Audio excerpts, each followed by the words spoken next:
अस्सलामुअलैकुम व्यूअर्स, कैसे हैं? उम्मीद करती हूँ आप सब लोग खैरियत से होंगे। आज मैं बनाने जा रही हूँ बकरीद स्पेशल में बिहारी बोटी विद पूरी पराठा रोल। बहुत ही मज़ेदार, बहुत ही इजी, झटपट बन जाने वाली डिश है। बस इस गोश्त को थोड़ा सा मैरिनेट करना होता है। आप ये देख सकते हैं, मैंने इतनी बड़ी छोटी बोटियाँ काट ली हैं। देखें, स्क्वायर में छोटी बोटी, इससे ज़्यादा छोटी बोटी भी आप कर सकते हैं। एक अदद आप ये देखें मैंने पपीता लिया है।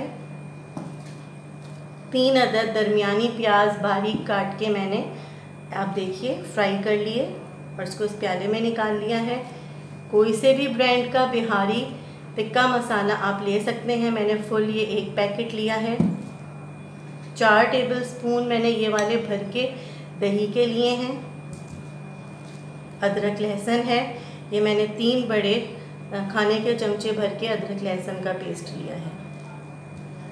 तो चलिए आइए स्टार्ट करते हैं। ये देखिए व्यूअर्स, मैंने इस जार में अभी अदरक लहसुन पीसा था। मैं इसी जार के अंदर ये डाल दूंगी पपीता, मैंने काट लिया है।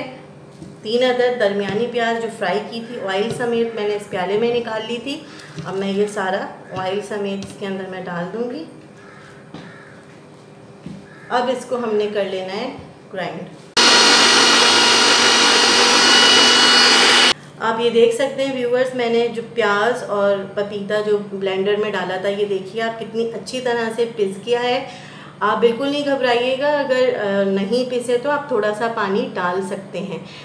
बिल्कुल थोड़ा थोड़ा पानी डाल के अपने हिसाब से पानी डालें और फिर देखें, ऐसा ना हो कि बिल्कुल ही पतला हो जाए। इस तरह से देखें, ये मैंने पीसा है। मुझे भी दिक्कत हो रही थी पीसने में, ब्लेंड करने में, लेकिन ये मैंने थोड़ा थोड़ा पानी डालकर बिल्कुल ब्लेंडर में पीसा है। पपीता और प्याज ये देखिए ये पिस चुका है। ये मैं इस गोश्त में डाल दूँगी। बिहारी कबाब मसाला पूरा डाल देना है। दही, अदरक लहसुन, अच्छी तरह से ये सारा मसाला गोश्त में लगाकर हमें तकरीबन 2 घंटे के लिए रखना है। आप चाहें तो इसको आप रूम टेम्परेचर पे रख सकते हैं अगर अच्छा मौसम है तो, वरना आप इसको फ्रिज में रख दें। अगर ज़्यादा देर के लिए रखना है तो आप इसको फ्रिज में रख दें।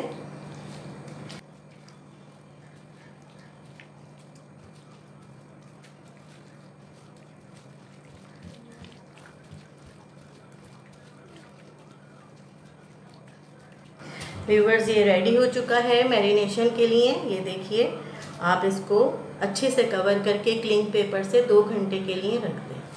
ये देखिए व्यूअर्स, ये कीमे को मुझे मैरिनेट किए हुए तकरीबन 2 घंटे हो गए। तो अब मैं कीमा जो है वो इसके अंदर डाल दूँगी कढ़ाई में मैंने डाले हैं 2 सर्विंग स्पून ऑलिव ऑयल। आप जो तेल यूज़ करते हैं आप वो यूज़ कर सकते हैं तेल।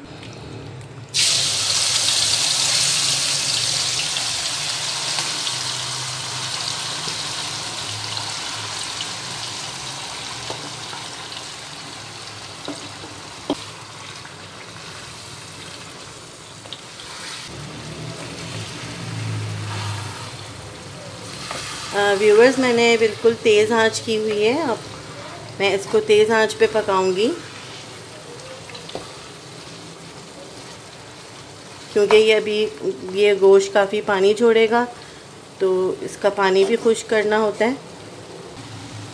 गोश्त को मैं कवर कर रही हूँ। 5 मिनट्स बाद आप चेक करें गोश्त को।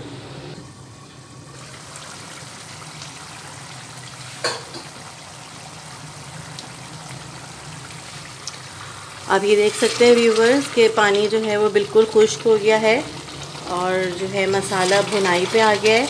इसको आहिस्ता आहिस्ता बिल्कुल अच्छे से भूनना है।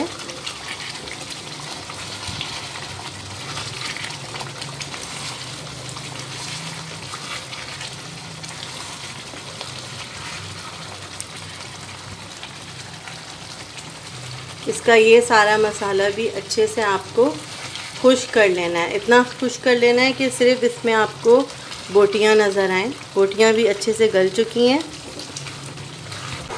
आप ये देख सकते हैं व्यूवर्स कि कितना ज़बरदस्त सा ये बिहारी बोटी रेडी हो चुका है। मसाला ये देखिए, इसको मैंने अच्छी तरह से भून लिया है कि मसाला जो है वो अच्छे से बोटियों पे लग गया है और बोटियां भी बहुत अच्छे से आप देख सकते हैं कि गल गई हैं।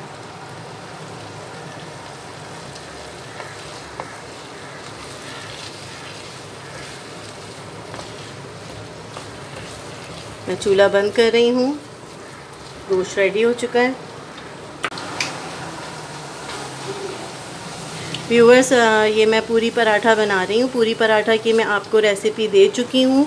चंदन कबाब जो मैंने बनाए थे विद पूरी पराठा, आप उस पे जाकर मेरी रेसिपी पराठे की देख सकते हैं।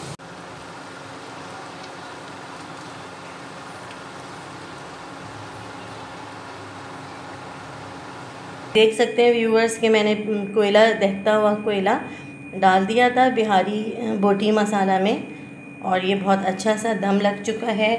पराठे रेडी हैं। ये मैंने बिल्कुल, आप देख सकते हैं, बारीक प्याज और ये चटनी मैंने पीस ली थी हरे धनिए पुदीने की, इसकी भी मैं आपको रेसिपी दे चुकी हूँ। अब हम बनाना स्टार्ट करेंगे रोल्स। चलिए व्यूअर्स, रोल्स बनाना स्टार्ट करते हैं। ये देखिए पराठा कितना सॉफ्ट, क्रिस्पी, मज़ेदार सा फ्राई हुआ है। गोश्त भी बहुत अच्छे से गल गया है। बोटी तोड़ के दिखा देती हूँ। ये देखिए कितनी अच्छे से, ये देखें बिल्कुल मसाला, ये देखें कितनी अच्छी सी गल गई है बोटी, आप देख सकते हैं।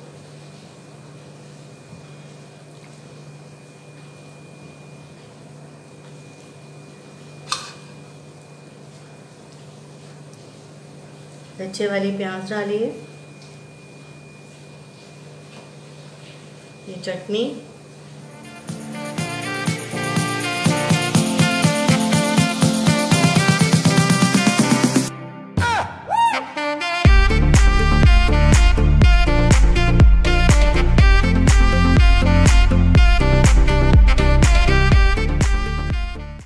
व्यूअर्स, अगर आपको मेरी रेसिपीज़ अच्छी लग रही हैं तो प्लीज़ मेरी रेसिपीज़ को लाइक करें, सब्सक्राइब करें मेरे चैनल को, और इंशाअल्लाह ताला आपसे फिर मुलाकात होगी।